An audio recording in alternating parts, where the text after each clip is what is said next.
Tansoqchilik bo'lib ishlayib yurgan paytimda moddiy tarafi yaxshi edi haqiqatan. Faqat ish jarayoni yaxshi emas. Ko'p qiynaldim.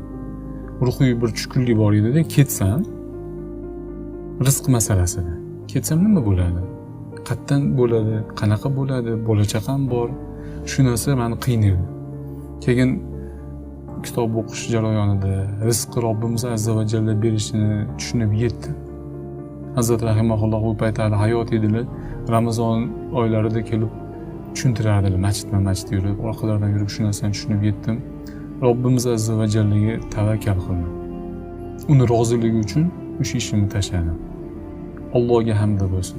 Alhamdulillah robbil alamin.